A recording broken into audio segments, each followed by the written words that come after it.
Var mı insandan başka tefekkürü ile bütün kainatı gezebilen?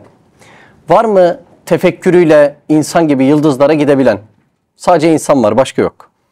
Var mı insan gibi tefekkürüyle atomun derinliklerine inebilen başka bir varlık? Mümkün değil. Var mı insan gibi duygularıyla ve tefekkürüyle kainat kitabının bütün sayfalarını okuyabilen bir varlık? Mümkün değil.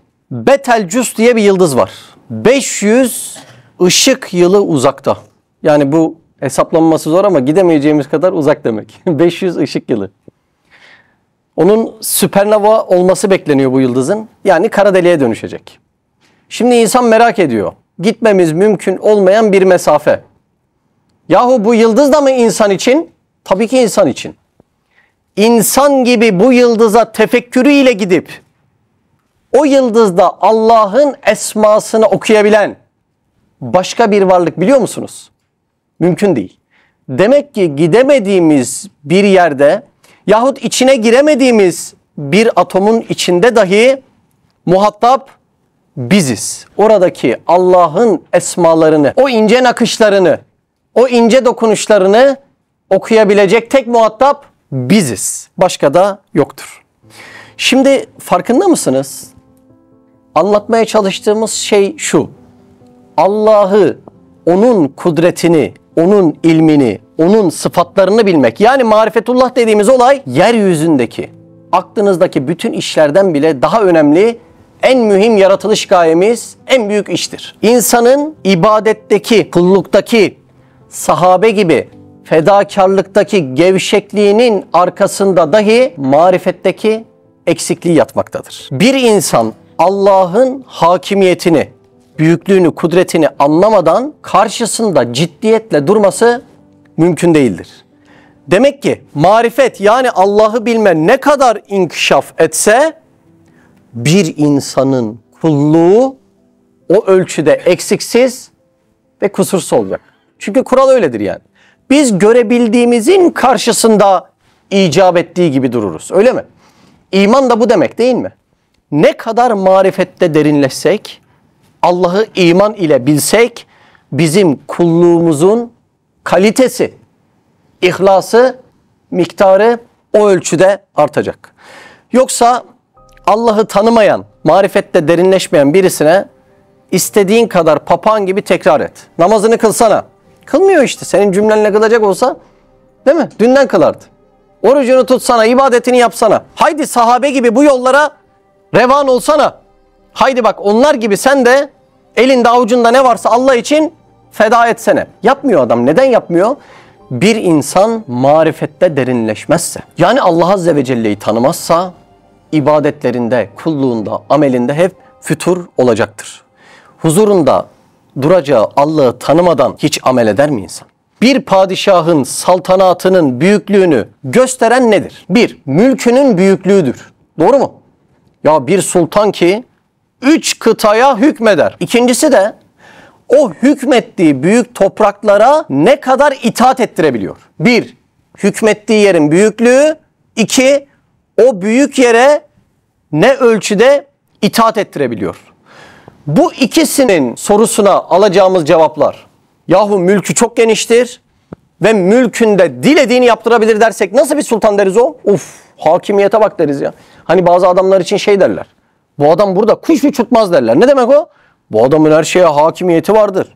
Her şeyden haberi vardır. Her şeye gücü yeter demektir. Şimdi siz rütbe okumayı bilmiyorsunuz diyelim. Rütbe okumayı bilmeden bir komutanın büyüklüğünü nasıl anlayabilirsiniz? İcraatına bakarak. Bir komutan karşısındaki 10 askere emir verebiliyorsa dersiniz ki onun rütbesi bu kadar. 100 askere emir verebiliyorsa biraz daha büyük bir rütbe ama demek onun rütbesi bu kadar. Bir komutan ki memleketi izah ediyor. Ne dersiniz? Üf, icraata bak. Demek ki bu komutanın rütbesi akıl almaz seviyede büyük. Allah Azze ve Celle kendi büyüklüğünü gösterebilmek için nazarımızı nereye çeviriyor? Haydi kainattaki icraatıma bak. Kainat mülkünün genişliğini anlasak. Bakın az önce bir yıldız söyledik. 500 ışık yılı uzakta. Orada da emri geçiyor mu Allah'ın? Orada da hükmü geçiyor mu? Orada da sözü geçiyor mu? Bak bak. Bak bak. Sultan-ı Ezel ve Ebed'in mülkünün büyüklüğüne bak. En küçük atoma bile itaat ettirebildiğini anlasak ne diyeceğiz? Üf, nasıl bir Sultan-ı Ezel ve Ebed diyeceğiz değil mi? Allah Azze ve Celle bunu anlayabilmemiz için nazarımızı nereye çeviriyor? Haydi kainattaki icraatıma bak diyor. Bir ayette semaya bakmaz mısınız? Göğü nasıl direksiz bina etmişiz. Subhanallah. Akıllara zarar değil mi? Dünya nerede duruyor? Uzayın boşluğunda. Direk de yok. Güneş, onda da direk yok. Yıldızlar, onlara da direk yok. Haydi direksiz bir şeyi şöyle bina etmeye çalışsanız da mümkün değil. Başka bir ayette deveye bakmıyorlar mı? Nasıl da yaratılmış diyor. Kur'an ayetleri nazarımızı nereye çeviriyor farkında mısınız? Allah'ın mülküne. Bir, mülkünün genişliğine bak. İki, o geniş mülkündeki icraatına bak ve o yaratıcının Sultan-ı Ezel ve Ebed'in o muhteşem iktidarını tanı. Üstad Hazretleri bir yerde bir mana olarak diyor ki ne güneş büyüklüğüne güvenip ona isyan edebilir, ne karınca küçüklüğüne güvenip ondan gizlenebilir. Nasıl bir iktidar? İnanılmaz bir iktidar. Ne güneş büyüklüğüne güvenip ona isyan edebilir, ne karınca küçüklüğüne güvenip ondan gizlenebilir. İşte biz bunları iman olarak kalbimizde duyduğumuz anda, yani marifette derinleştiğimiz anda ortaya ne çıkacak biliyor musunuz? Muazzam bir kulluk çıkacak. Şimdi siz dağınık bir bölük görseniz ne dersiniz? Bölükte herkes istediğini yapıyor. Demek ki bunların başında komutan yok dersiniz. Değil mi? Öyle derler değil mi? Komutan olsa böyle mi olur ya? Böyle dağınık davranabilirler mi? İstedikleri gibi davranabilirler mi dersiniz? Peki bir gün bir bölüğe girdin. Her şey nizami, jilet gibi. Attıkları adımlar tek tek aynı. Rab, Rab, Rab, Rab aynı adımları atıyorlar. Ve hiç kimse vazifesini terk edemiyor. Siz o kalabalığın içerisinde komutanı görmeseniz bile komutanın varlığına şüphe duyar mısınız? Hayır.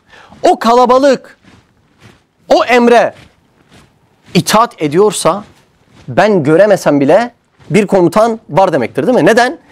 Aynı emre, aynı şekilde itaat bir komutanın varlığını gösterir. Tekrar edeyim cümlemi.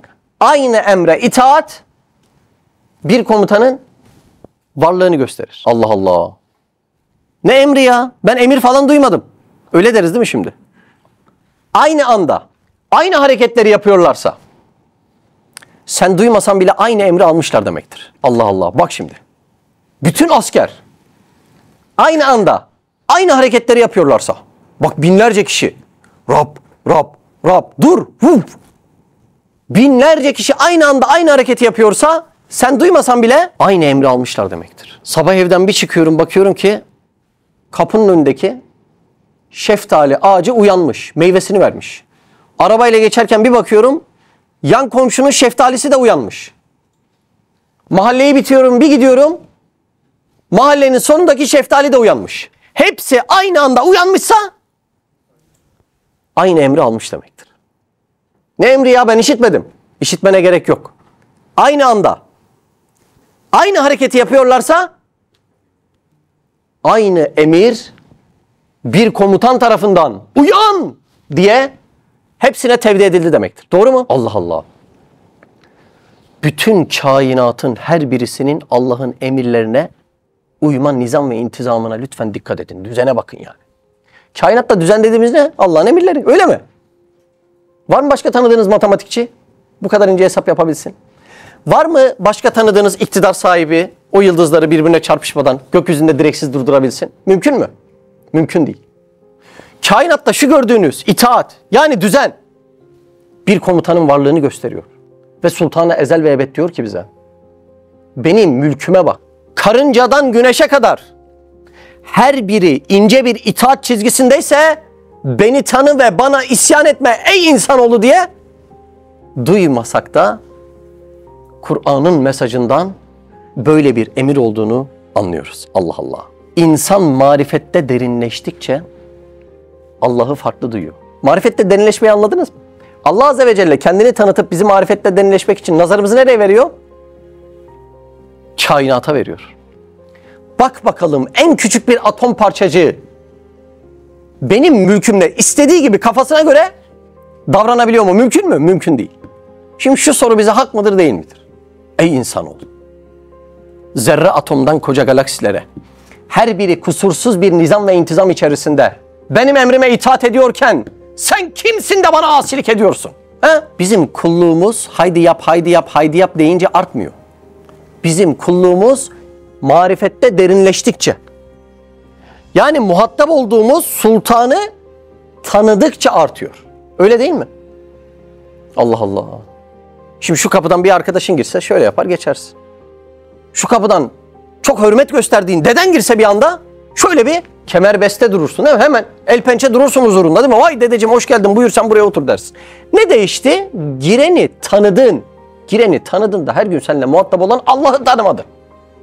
Allah'ı tanımadığımızdan namazımız namaz değil. Allah Allah. Kulluğumuz kulluk değil. İşittiğimiz sahabe hayatları çizgi film. Ya onlara özel ya, sanki bizim için hayatlarını mı feda etmişler? Öyle yapıyoruz değil mi? Allah Allah. Ömürler Allah için feda edilmiyor. Birliktelikler sağlanmıyor. Yaşamak ve yaşatmak denilen o iki vazife hakkıyla ifa edilemiyor. Neden böyle? Çünkü bizim ibadetteki, kulluktaki füturumuzun sebebi marifette yerlerde oluşumuz. Farkındaysanız her şeyin temelinde marifet var. İşte bu eserlerin, yani Risale-i Nurların muvaffak olmasının sebebi de bu. Fıtrata çok uygun davranıyor. Yani insanları tanımadıkları bir Allah'a itaate çağırmıyor Risale-i Nur.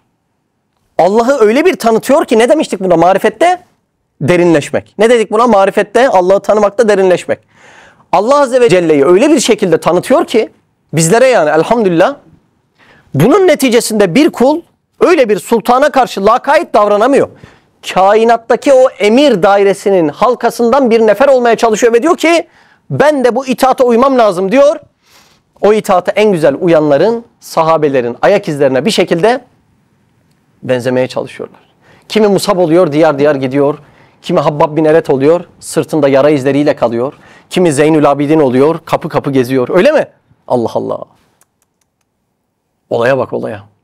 Problemimiz nerede hep? Marifette derinleşmede. İşte Risale-i Nur'un muvaffak olmasının sebebi bu. İnsanları tanımadıkları bir Allah'a itaata çağırmıyor. Allah Azze ve Celle'yi öyle bir tanıtıyor ki bir kul buna karşı lakayt kalamıyor. Biz hayalhaneme gelip bu iman derslerini alan arkadaşlara yahu namaz kılsana, oruç tutsana dediğimizi ben hatırlamıyorum. Neden?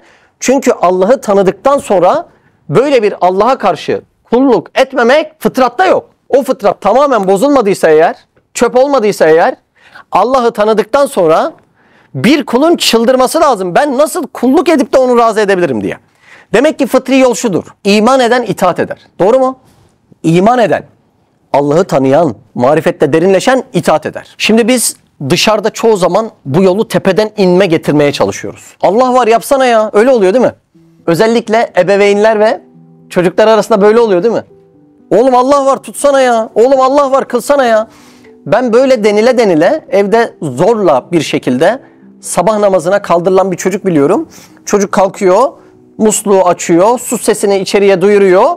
Daha sonra da musluğu kapatıyor, yatmasına devam ediyor. Ve bu evde o nizam sağlansın diye hoparlör sistemi bile kurmuşlar. Yani kalabalık bir aile olduğu için. Hani ezan vakti bütün ailemiz ezanı duysun diye.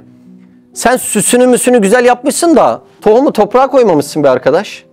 Bu çocuk iman derslerini almadıktan sonra, iman derslerini alan diğer çocuklarla hemhal olmadıktan sonra, önüne bir gaye, bir mefkure konulmadıktan sonra, sahabenin bazı şeylerini, yapabildiklerini yapıp ruhunu besleyemedikten sonra, yani marifette derinleşemedikten sonra, tanımadığı bir Allah'ın huzurunda niye yiyiz?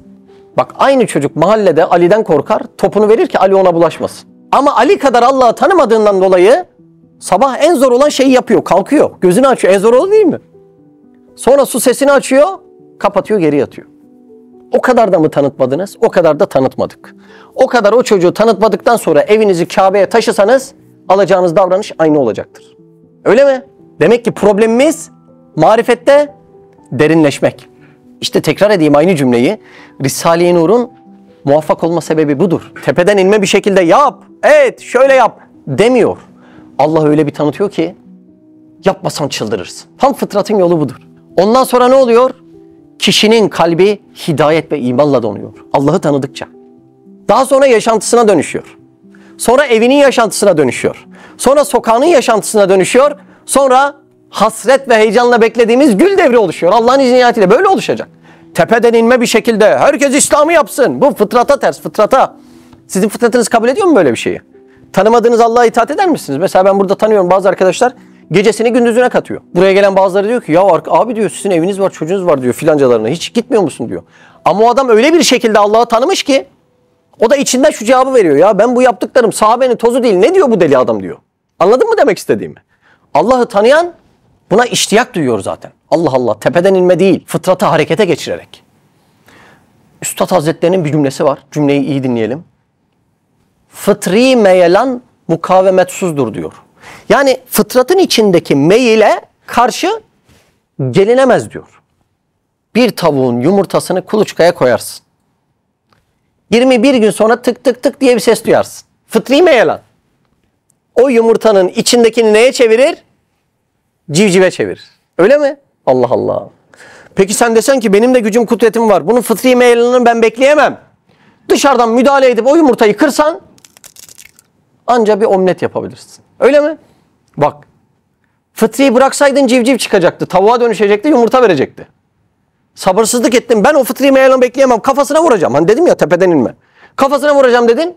Anca bir tane omlet yiyebilirsin. Yani çocuk senin için zorla bir kez namaz kılar o kadar. Fıtri meyelan mukavemetsiz.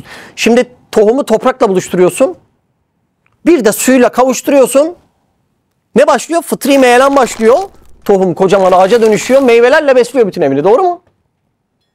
Desen ki benim gücüm kudretim var. Balyozla kıracağım bunun içindeki meyveleri çıkaracağım. Ne kalır elinde? Ancak gübre kalır. Doğru mu? O tohum neye dönüşür? Gübreye dönüşür. İnsan aynı böyle tohum gibi. Onun içindeki latife dediğimiz manevi organ tohumlarını şu iman derslerinin suyuyla buluşturursan, tohum da inşallah zakkum tohumu değil de Firdevs tohumuysa. Allah Allah. Daha sonra onun içinden çıkan Allah'ı tanıma, derinleşme, o kabiliyetlerinin genişlemesine karşı sen ey adam sen de kulluğunu et demeye ihtiyaç kalmayacaktır. Bu işler tepeden olacak işler değildir. Tedricen bu iman dersleriyle olacak işlerdir. Gezegenler bile bir aradayken tek olduğunu düşünüyorsan koskoca evrende bu kanal tam sana göre. Bu video YouTube kazanında kaybolmadan senin gibi başkalarına da ulaşabilmesi için desteğe ihtiyacı var. Her abone bir kırgın yüreğe daha ulaşmayı sağlayacak. Beğen, abone ol ve yorum yapmayı da unutma. Siz de Hayalhanem İstanbul ve diğer tüm projelerimize destek olmak için buradaki linke tıklayarak online bağışta bulunabilir veya aşağıdaki iletişim numaralarından bizlere ulaşabilirsiniz.